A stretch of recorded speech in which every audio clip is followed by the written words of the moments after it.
Truth Unsealed has learned exclusively that Jeffrey Epstein is alive and in the custody of the United States military. Sources within the Trump administration, speaking on condition of anonymity, are telling us that Epstein was extracted from his jail cell by members of the United States military on the early morning hours of August 10th, 2019, in what can only be described as a covert operation. These same sources are indicating that Epstein is currently being held under interrogation at one of many military bases within the United States or at Guantanamo Bay, Cuba. Epstein was arrested on Saturday, July 6th, for allegedly sex trafficking dozens of minors in New York and Florida between 2000 and 2005.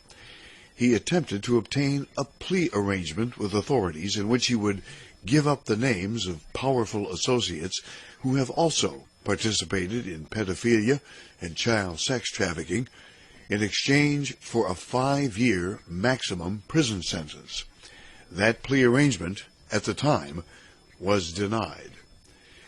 A new Ministry of the Interior report circulating in the Kremlin, noting that foreign citizens have committed nearly 19,000 crimes in Russia since the beginning of this year, said the interrogations of some of the foreign OPG-affiliated criminals arrested for their crimes revealed a murder-for-hire hit contract valued at $100 million had been placed on the life of Epstein. Important information, as OPG, or Organized Criminal Group, is the acronym used to denote Russian mafia groups who operate throughout the world, and was further confirmed as being true by attorney Spencer Kuvan, who represents a number of child sex slave victims of Epstein, and who warned that Epstein's life was in jeopardy because his powerful pals didn't want their secrets out. He further warned that Epstein knows so much dirt about his rich and famous friends, and that there may be some individuals willing to organize a hit on him to prevent that information from ever getting out. He also further grimly declared, quote, "There's no doubt in my mind that no jail will protect you when there's powerful people that want to reach you." According to this report, powerful Democrat Party allied politicians and billionaire businessmen, along with leftist socialist foreign heads of state and British royals, fear that Epstein would reveal to federal prosecutors his crimes and their crimes. This fear turned to be outright terror when these prosecutors, loyal to President Donald Trump, announced in a recent court filing that they were investigating other uncharged individuals, all of whom are rapidly being identified through the dozens of money laundering accounts Epstein set up at Deutsche Bank to move his blackmail money through. Shortly before Epstein was found mysteriously injured on July 22nd in his New York City prison cell, he was served with an additional civil lawsuit filed by some of his child sex slave victims. He saw police officials in Florida releasing interviews of videos of his child sex slave victims, and had further revealed the shocking inside details about his honey trap mansion, where he lured young girl children inside so he could sexually abuse them. And his powerful Democrat Party friends would also enjoy these young girls, and in some cases young boys' pleasures.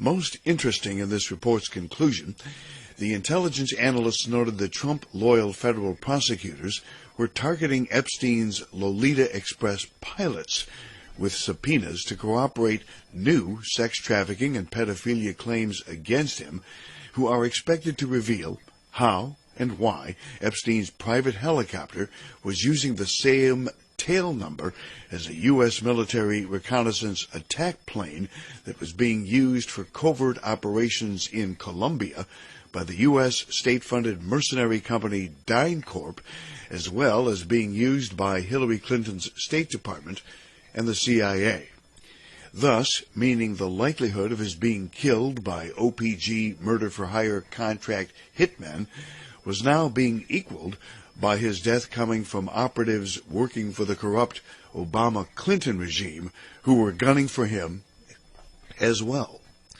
The Trump administration was made aware of this valuable intel and began immediately acting upon it. Subsequently, Jeffrey Epstein had warned authorities that someone had attempted to kill him weeks before his alleged suicide on August 10th. According to Washington Post reporter Carol Leonig, Epstein told authorities someone tried to kill him in a previous incident weeks earlier.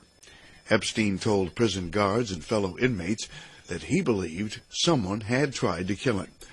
The insider, who had seen the billionaire on several occasions during his incarceration at the Metropolitan Correctional Center, also claims that the normally reserved Epstein seemed to be in good spirits, and that there was no indication that he might try to take his own life. Epstein was informed by members of the DOJ that there was indeed a contract out on his life, and that the Trump administration was willing to work out a plea deal with him, but that it would involve his removal from custody at the Metropolitan Correctional Center and his relocation to an undisclosed holding area somewhere in the United States or another military-controlled U.S. facility. It is speculated that Epstein remains in custody at a military facility in either Colorado, South Carolina, or Gitmo, where he's being interrogated at this very moment. And just prior to his alleged suicide, Epstein signed his last will and testament, putting all of his interests into a trust. My sources indicate that he was told to do this before his extraction from the Metropolitan Correctional Center. In addition, sources indicate that the body of a doppelganger or look-alike was switched out for that of Jeffrey Epstein on the morning of his extraction from the center.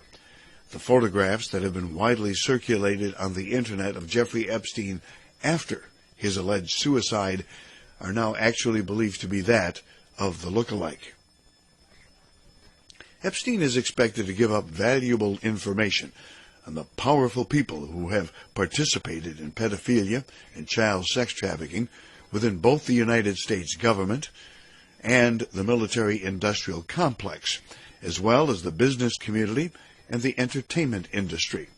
He's expected to disclose the names of individuals who participated in such activities, as well as those corporations who have financed these operations for many years. Sources tell Truth Unsealed that in exchange for his testimony, Epstein will serve a 5-year prison sentence at an undisclosed location, perhaps even overseas. Subsequent to his sentence, Epstein will be issued a new identity, perhaps surgically altered to change his appearance, and will serve out his remaining years at another undisclosed location somewhere in the world. Also, Jeffrey Epstein was reportedly provided with more than 1,000 underage girls, some as young as 8, by a French modeling agency, according to reports. One of Epstein's partners, Jean-Luc Bruno, was suspected of procuring minors for his sexual gratification. Bruno opened an international modeling agency called MC2, through which he managed to collect over 1,000 teen and preteen girls for Epstein. According to testimony by some of Bruno's former employees, he would obtain visas for the girls to enter the United States and would even join Epstein on journeys around the world. The Jewish millionaire was arrested in July in an airport in New Jersey after leaving Paris, where he stayed for 3 weeks. Epstein stayed in Paris 11 times throughout the last year before his arrest. Epstein even owned an apartment in the heart of Paris, where many underage women were seen alongside celebrities whose names were banned from advertising. One of the key testimonies in the case against Epstein claims that she was working for Bruno's modeling agency when she was raped by him and the owner of a hotel chain in southern France. 4 years ago, a crisis broke out between the criminal friends, and Bruno sued Epstein for libel. Once again, Epstein is now in the custody of the United States military. This was confirmed by a source within the Trump DOJ.